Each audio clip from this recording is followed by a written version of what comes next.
नमस्कार, स्वागत है आपका फायदेमंद फंड्स में, जिसमें हर हफ्ते हम एक फंड के बारे में बातचीत करते हैं, उसके फंड मैनेजर से बात करते हैं और समझने की कोशिश करते हैं कि उस फंड की क्या खूबियां हैं, उसमें पैसे क्यों लगाने चाहिए और मार्केट को लेकर के उनका नज़रिया क्या है और उनका अप्रोच क्या है। तो आज हम जिसके बारे में बात करने वाले हैं, ये बिल्कुल नया फंड है और इसका नाम है एडलवाइस फोकस्ड इक्विटी फंड और ये अभी भी खुला हुआ है, तो इसमें आपके पास मौका है कि आप निवेश कर सकते हैं। बातचीत हम करेंगे एडलवाइस के ही CIO इक्विटीज़ त्रिदीप भट्टाचार्य जी से। त्रिदीप सर, बहुत बहुत स्वागत है आपका फायदेमंद फंड्स में। और चूंकि फंड आपका खुला हुआ है, इसमें बहुत सारी बातें हमें करने की होंगी, लेकिन इससे पहले कि हम डीप डाइव करें फंड की तरफ, हम पहले थोड़ा समझना चाहते हैं कि इस मौके पे जब आप ये लॉन्च कर रहे हैं, लेके आए हैं, तो मार्केट पे आपका नज़रिया क्या है। US के मार्केट देखिए एक अलग दिशा में अभी चल रहे हैं और हमारे बाज़ार अपनी एक अलग दिशा पकड़े हुए हैं इस वक्त। तो ओवरऑल अप्रोच क्या है आपका, खासतौर पे इंडियन मार्केट को लेके? नमस्कार नीरज जी, आपका बहुत बहुत आभारी हूँ कि आपने मुझे अपने शो में इनवाइट किया। लेकिन मुद्दे की बात पे आते हुए कि अभी हमने फंड क्यों लॉन्च किया, इसको समझने के लिए थोड़ा सा आपको बैकग्राउंड देता हूँ कि हम लोग ये जो पीरियड है और ये साल के शुरू से जैन 22 से मार्च 23, ये जो समय काल है, इसको हम दो भागों में देखना पसंद करते हैं। उसमें पहला भाग जिसमें वे अभी हैं, उसमें हमारा शुरू से मानना ये रहा था कि तीन चीजें ऐसी हैं जो चेंज होंगी, जो अभी हो रही हैं, जिसके चलते मार्केट जो है वो उथल पुथल भरा हुआ रहेगा, मतलब रिटर्न बनना मुश्किल होगा। वो तीन चीजें थी। Globally interest rate regime change हो रहा है, दूसरा इन्फ्लेशन बढ़ा हुआ है और तीसरा जियोपॉलिटिक्स। अभी ये व्यू हम साल के शुरू से कैरी करते रहे हैं और इसलिए हम लोगों को कहते रहे हैं कि थोड़ा संभल के SIP या STP में निवेश करें एज अपोज टू लमसम। लेकिन जो गुड न्यूज अभी जैसे हमारी आपकी बात हो रही है आज के काल में, वो ये है कि हम इसके फाइनल 2-3 महीने के अंतराल में हैं और 2-3 चीजें जो है चेंज हो रही हैं। वो ये कि पिछले एक महीने में अगर आप इंडस्ट्रियल कमोडिटीज देखें, जैसे स्टील हुआ, कॉपर हुआ, इनके प्राइसेस जो है 10 से 25% नीचे गिर चुके हैं। कुछ तो एग्री बेस्ड कमोडिटीज जैसे पाम ऑयल वगैरह, उनके भी प्राइसेस कुछ 20-25% गिर चुके हैं। तो ये एक इंपॉर्टेंट रीजन था साल के शुरू में इन्फ्लेशन बढ़ने का। दूसरा, जो ये चिप सप्लाई है जो कि इन्फ्लेशन ड्राइव करता था, वो भी अभी धीमे धीमे कम होने लगा है और अगले 6 से 9 महीने में शायद वो भी कम हो जाए। और तीसरी बात ये कि चाइना का इकोनॉमी थोड़ा खुल रहा है, तो उससे लॉजिस्टिक्स का जो बॉटलनेक्स थे वो भी शायद सॉल्व हो जाए। कुल मिला के कहने का मतलब ये कि इन्फ्लेशन के बढ़ने के जो कारण थे वो धीरे धीरे अब कम होने का आसार नजर आ रहे हैं। तो मेरा कहने का मतलब ये है कि अगले 1-2 महीने में शायद इन्फ्लेशन पीक होने के कगार में हो। तो ऐसे माहौल में जो इंटरेस्ट रेट रिलेटेड वरीज है, जो कि इन्फ्लेशन के कारण ही बने थे यूनाइटेड स्टेट्स में भी और इंडिया में भी, वो उसका जो डर है लोगों के मन में, वो शायद अगले 1-2 महीने में कम हो। तो जहां पे हम हैं वहां पर स्टार्टिंग पॉइंट देख के ऐसा लगता है कि 75 से 80% जो खराब न्यूज की का जो आकलन है वो ऑलरेडी प्राइस में है। लास्ट 15-20% वो बचा हुआ है बैड न्यूज जो है, वो कब तक कैसे आएगा वो कहना मुश्किल है। और इन द होराइजन हमारा जो इन्फ्लेशन आउटलुक है वो थोड़ा सुधर रहा है। तो इसलिए हमारा व्यू अभी इंक्रीमेंटली ये है कि थोड़ा सा मार्केट की तरफ पॉजिटिव है ज्यादा। साल के शुरू के कंपैरिजन में डेफिनेटली वैल्यूएशन भी रीजनेबल हो चुके हैं और जो हम साल के शुरू से बोलते रहे हैं कि STP या SIP में इन्वेस्ट करना है, अभी हम थोड़ा कहना शुरू कर रहे हैं कि थोड़ा लमसम भी देख सकते हैं, क्योंकि ऑलमोस्ट मार्केट का बॉटम करना तो बहुत डिफिकल्ट है, लेकिन 75 to 80% of the bad news अभी प्राइस में आता नजर आ रहा है। ये हो गया पहला पार्ट आपके सवाल का कि व्हाई नाउ, अभी क्यों। तो वो ये कि वैल्यूएशंस रीजनेबल है और बैड न्यूज काफी हद तक प्राइस में है। दूसरा, अगर आप पूछे कि 3 साल पॉइंट ऑफ व्यू से ऐसी क्या चीज है जिसको देख के लगता है कि मार्केट में पैसा डालना चाहिए बनिस्बत की बाहर रहना चाहिए, तो मैं ये कहूंगा कि इंडिया की जो अर्निंग्स की स्थिति है वो शायद अगले 2-3 सालों में काफी बेहतर हो सके और उसके 3 कारण होंगे मेरे हिसाब से। पहली बात कि इंडिया में एक private sector driven capex cycle आने का बहुत अच्छा चांस बन रहा है। दूसरी बात, इंडिया में रियल एस्टेट सेक्टर जो काफी बड़ा सेक्टर है, वो भी धीमे धीमे बॉटम आउट हो रहा है। उसकी जो इन्वेंट्रीज है अभी ऐसे लेवल पे हैं, वो देख के उसको समझ के ऐसा लगता है कि आगे शायद बेहतर दिन आगे हो। और तीसरी बात, इकोनॉमी में पहली बार पिछले 10-15 साल के कंपैरिजन में डबल डिजिट सैलरी हाइक हो रहा है। सो इससे क्या है कि कंज्यूमर की जो थोड़ी अर्निंग्स पावर है, वो अभी तो सब डरे बैठे हैं, पर अगले 9 से 12 महीने में शायद यहाँ से बेहतर हो। सो 3 साल में ये जो 3 चीजों की मैंने व्याख्या करी, वो आपको अर्निंग्स की जो सिचुएशन है बेहतर की डायरेक्शन में लेके जाएंगे। और आज के डेट में प्राइसिंग जो है वो आपको ऐसी मिल रही है कि काफी हद तक नेगेटिव न्यूज प्राइस में है। तो कुल मिला के हमारा medium term market view constructive है। नियर टर्म मार्केट में लगता है कि lot of bad news is there और देयर अबाउट्स। तो इसलिए हमको लगता है कि इस मार्केट व्यू को मार्केट मद्देनजर रखते हुए फंड लॉन्च का जो डिसीजन है वो 3 साल के पॉइंट ऑफ व्यू से, इन्वेस्टर के पॉइंट ऑफ व्यू से शायद बेहतर हो। प्रदीप सर, मैं अब एक सिनेरियो आपके सामने रखता हूँ। हमारा जो इन्फ्लेशन है, मुझे उसको बहुत चिंता का कारण मैं इसलिए नहीं मानता क्योंकि डेवलपिंग इकोनॉमीज़ में इतना इन्फ्लेशन चलता है, 7%, 8% बहुत बड़ी बात नहीं है। यूएस का इन्फ्लेशन तो मैं एक महीने से कह रहा हूँ कि वो पीक हो रहा है क्योंकि हाई फ्रिक्वेंसी डेटा उसी तरफ इशारा कर रहे हैं। तो लेकिन फेड का जो टारगेट है वो 2% का है। अब फेड अगर 2-3 हाइक और लेता है 75 बीपीएस की इस कैलेंडर ईयर 22 में, तो आरबीआई की न चाहते हुए भी एक मजबूरी है कि वो भी बढ़ाएं। तो ये जो बढ़ते हुए ब्याज दर के सिनेरियो में हम खड़े हो जाएंगे, हमारा 7.5% का बॉन्ड यील्ड चल रहा है, तब क्या दिक्कत नहीं हो, क्योंकि इक्विटी पसंद नहीं करता महंगा ब्याज। सही बात और बहुत सही ऑब्जर्वेशन। तो इसको मैं ऐसे देखता हूं कि मार्केट जो है ना, ये ब्याज दर मतलब ब्याज दर के थोड़ा एक डेरिवेटिव आगे चलता है। कहने का मतलब ये कि अगर मार्केट का मानना ये है कि मार्केट को कि 50 बेसिस पॉइंट हाइक होने वाला है, ठीक है, और आप 50 बेसिस पॉइंट हाइक ही करते हैं तो उसमें मार्केट का इंपैक्ट कम होगा। लेकिन अगर आप मार्केट को बोलते हैं कि 50 बेसिस पॉइंट इंपैक्ट का एक्सपेक्टेशन है, उसकी जगह 75 होता है, तो ये जो 25 बेसिस पॉइंट इंक्रीमेंटल हुआ, वो जो है वो नेगेटिव रिएक्शन क्रिएट करता है मार्केट में from an equity market stand point. तो कहने का मतलब, अगर आप पिछले 2-3 महीने में देखें यूनाइटेड स्टेट्स में, तो पहले वो 50 बेसिस पॉइंट से शुरू हुए, फिर वो 75 हुआ, अभी लास्ट जो डेटा हुआ इन्फ्लेशन के बेसिस में, वो ऐसा समझ में आ रहा है कि शायद 1% भी हो जाए, ऐसा 50% प्रोबेबिलिटी है जो मतलब मार्केट में है, वो ऐसा डर क्रिएट कर रहे हैं। तो ये जो डेल्टा है, ये डेल्टा नेगेटिव रिएक्शन कॉज करती है। तो मेरे ख्याल में जो ये इन्फ्लेशन पीकिंग वाली जो हम लोगों ने बात करी, जो आप भी जिक्र कर रहे थे जिस बात का, वो जब पीक हो जाएगा ना, तो ये surprise element will come down to zero. जितना एक्सपेक्टेशन होगा उतना ही वो हाइक करेंगे, और अगर ऐसा होगा तो इक्विटी मार्केट्स उसको डाइजेस्ट कर लेगा, तो उसमें फिर नेगेटिव रिएक्शन नहीं होगा, ऐसा मेरा मानना है। So the surprise element is what causes uncertainty in the market and causes the market to go down. ये मेरा कहने का मतलब।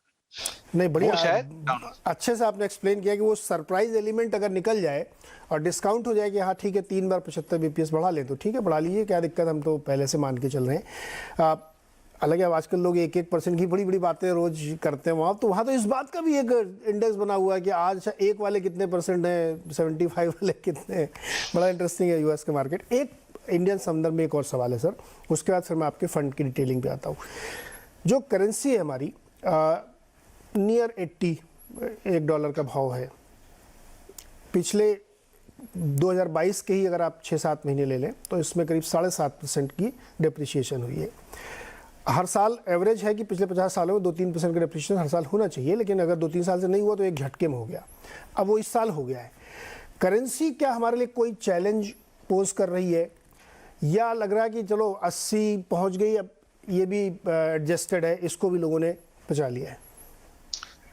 करेंसी मार्केट्स जो है ना, फोरकास्ट करना सबसे डिफिकल्ट काम है दुनिया में। इक्विटीज ये सब, तो इसलिए मैं एग्जैक्ट लेवल में नहीं जाऊंगा, बट मैं आपको एक फ्रेमवर्क प्रस्तुत करता हूं आपके सामने जो इसको समझने में शायद सहायक हो। पहली बात तो ये है कि हाँ, मतलब डॉलर डिक्सी जिसको कहते हैं, जो कि डॉलर इंडेक्स है, वो 20 ईयर हाई पे है, अभी शायद थोड़ा उससे और भी ज्यादा ऊपर चला गया हो। कुल मिला के ये दर्शाता है कि दुनिया में काफी नेगेटिव न्यूज, काफी फियर फैक्टर और काफी अनसर्टेनिटी बना हुआ है। डिक्सी उसका प्रतिबिंब माना जाता है।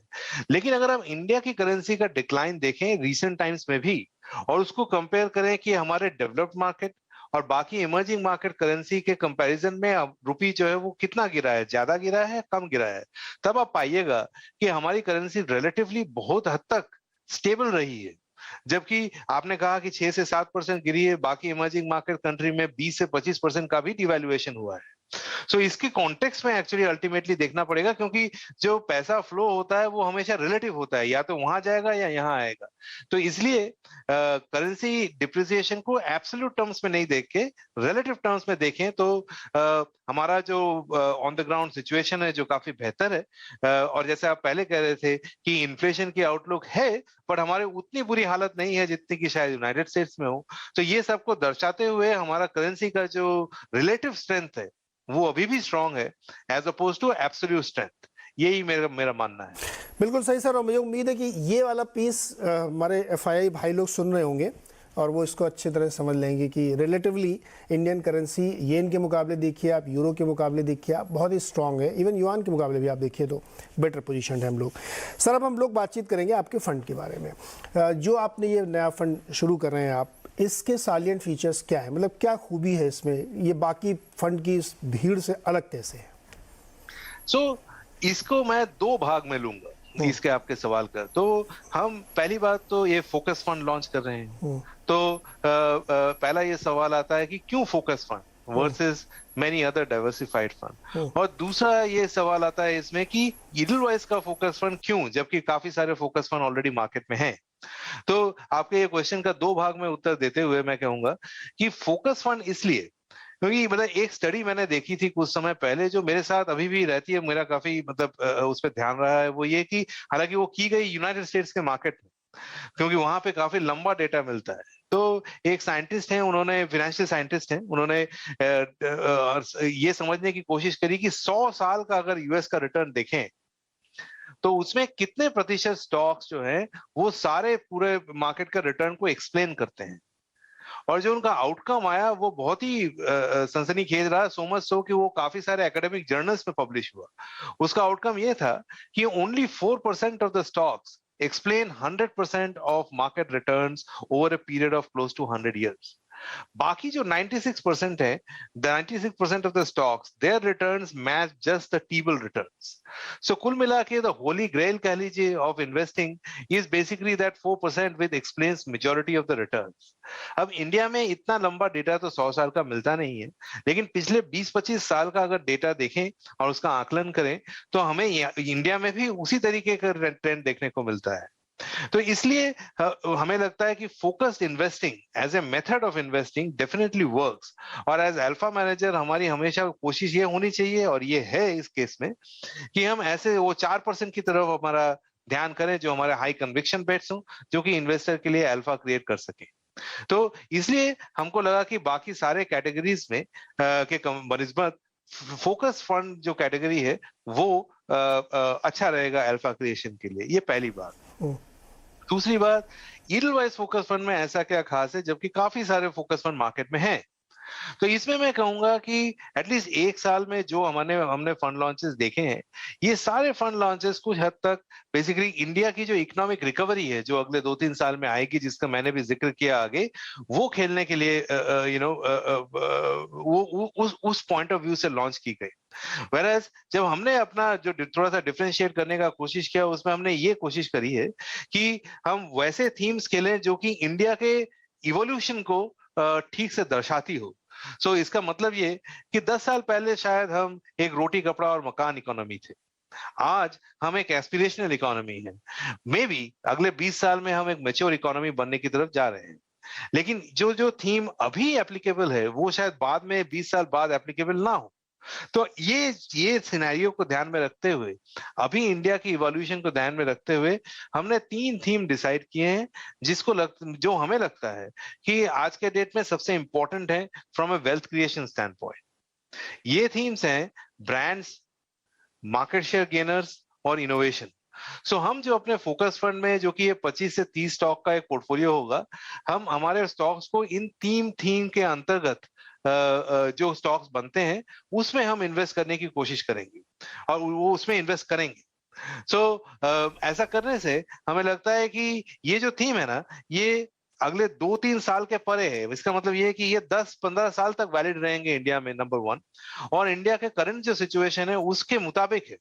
तो जो वेल्थ क्रिएशन होगी, जो इस इन्वेस्टर्स का होनी चाहिए over a period of time, वो शायद बेहतर हो।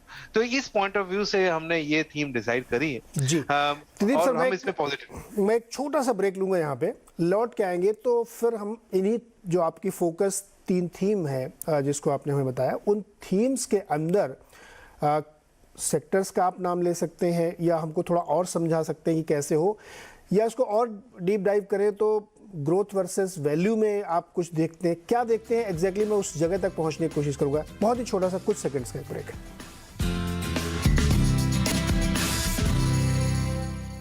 स्वागत है एक बार फिर से आपका फायदेमंद फंड्स में, और आज हम बातचीत करें एक नए फंड की जो अभी खुला हुआ है जिसमें आप निवेश कर सकते हैं, और ये समझने की कोशिश करें कि इस फंड की खूबी क्या है। एडलवाइस का फोकस इक्विटी फंड है। प्रदीप सर हमारे साथ हैं। प्रदीप सर, हमने ब्रेक से पहले बातचीत की कि फोकस क्या है, थीम्स 3 रखेंगे आप, कुछ स्टॉक्स का पोर्टफोलियो होगा और वो उस थीम 10-15 साल तक कम से कम वैलिड रहेगी।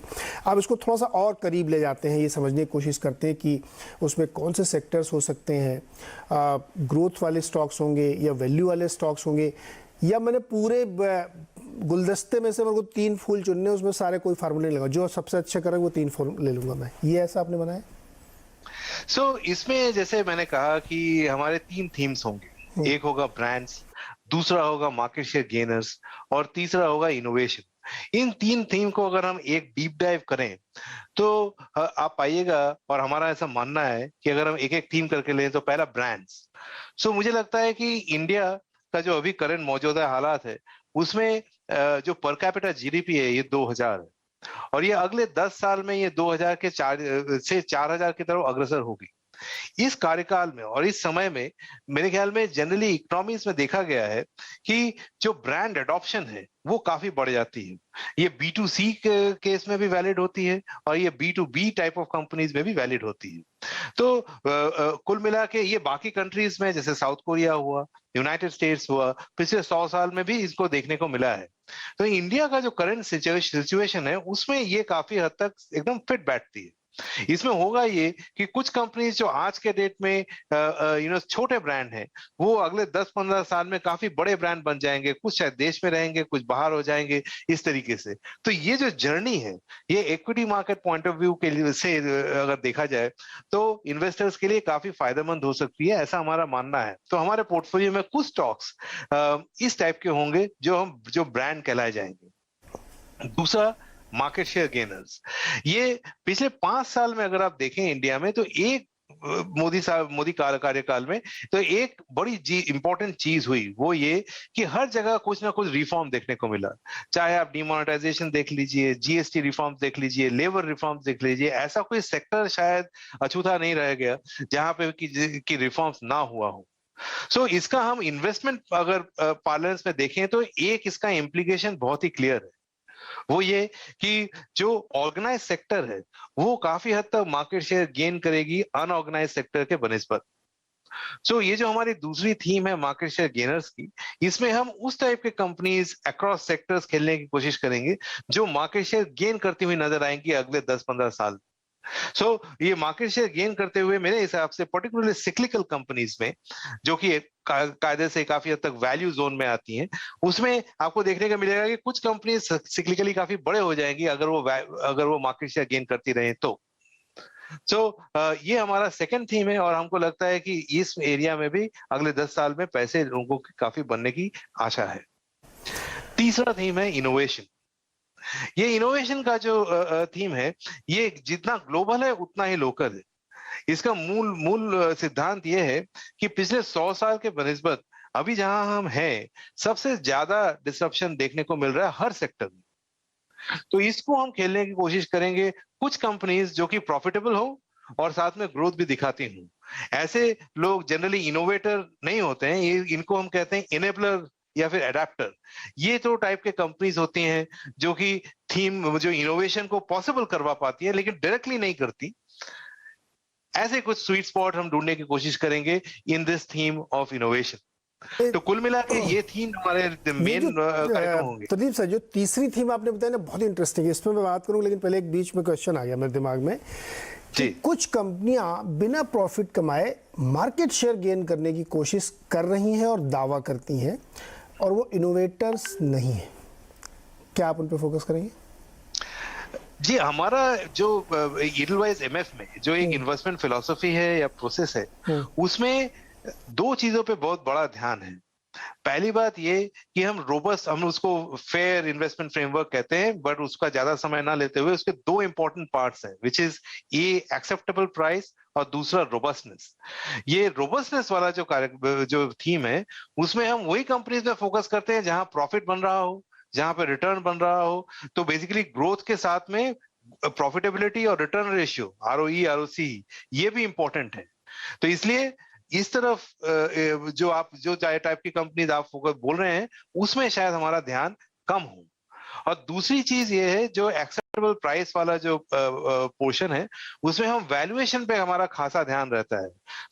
जबकि हम ये थीम बोल रहे हैं, उसमें हम बहुत ज्यादा महंगे स्टॉक से दूर रहने की कोशिश भी रहेगी। तो मैं सोचा कि इन दोनों को आपको हाईलाइट करूं। नहीं, बिल्कुल सही सर, बहुत ही संक्षेप में जवाब दीजिएगा। जो इनोवेशन वाली कैटेगरी आप में, उसमें एक्चुअली बहुत अच्छा क्लियर डिमार्केशन है कि इनेबलर है, एडॉप्टर है या इनोवेटर हो। जो इनोवेटर है तो वो बहुत लंबे समय तक नुकसान में रहता है, उसके बाद वो रोबस्टनेस उसके अंदर आती है और वो बड़े बड़े दावे करता है। तो कैच देम यंग वाला फार्मूला यहाँ नहीं लगता है। फिर तो लगता है कि जब वो मेच्योर हो गया हम तब उसमें जाएंगे, और तब वो इनोवेटर नहीं रह जाएगा, फिर वो एडॉप्टर या एनेबलर हो या कुछ और बन जाएगा। तो इसको बहुत संक्षेप में समझाइए, इसमें कैसे डिमार्केट करेंगे आप? तो इसलिए हम ये कह रहे हैं कि इनोवेटर की तरफ हमारा रुझान कम होगा, हमारा ध्यान इनेबलर या एडाप्टर की तरफ ज्यादा होगा। जैसे मान लीजिए इंडियन आईटी सर्विसेज, ये इनेबलर है ग्लोबल डिजिटल एडॉप्शन को अगर ध्यान में रखें तो।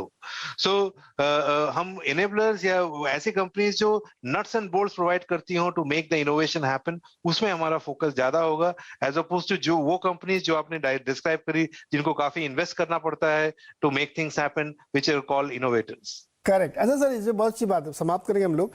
इंडिया की आईटी सेक्टर ने इसका बड़ा फायदा उठाया, मतलब चूंकि डिसरप्शंस बहुत होते हैं टेक्नोलॉजी में, तो डिसरप्शन से जूझते रहने से बेटर है कि आप सर्विस प्रोवाइडर बन जाए, और उसका बड़ा बम्पर फायदा उठाया इन्होंने। तो खैर, ये थीम भी एक पकड़ेंगे। सर, बहुत बहुत शुक्रिया हमारे साथ जुड़ने के लिए। और प्रदीप सर ने बहुत ही विस्तार में और बहुत ही अच्छे से समझाया कि 3 थीम पे हम फोकस करेंगे, और बहुत बड़ा पोर्टफोलियो नहीं, कुछ 20-25-30 शेयर रखेंगे, और वो 10-15 साल तक की थीम वाले स्टॉक होंगे जिनकी थीम वैलिड होगी। तो ये एक नया फंड है, इस पे आप पैसे लगा सकते हैं, सोच सकते हैं। आपको शो में हमने विस्तार से समझाया, आप और उसको थोड़ा पढ़िए, समझिए, और लोगों से राय लीजिए। लेकिन एक बेहतरीन फंड मुझे लगता है, क्योंकि फोकस्ड होके मार्केट में जब आदमी जाता है तभी उसकी वेल्थ क्रिएट होती है। प्रदीप सर, बहुत बहुत शुक्रिया हमारे साथ जुड़ने के लिए और ये सारी जानकारी हमारे साथ शेयर करने के लिए। नमस्कार।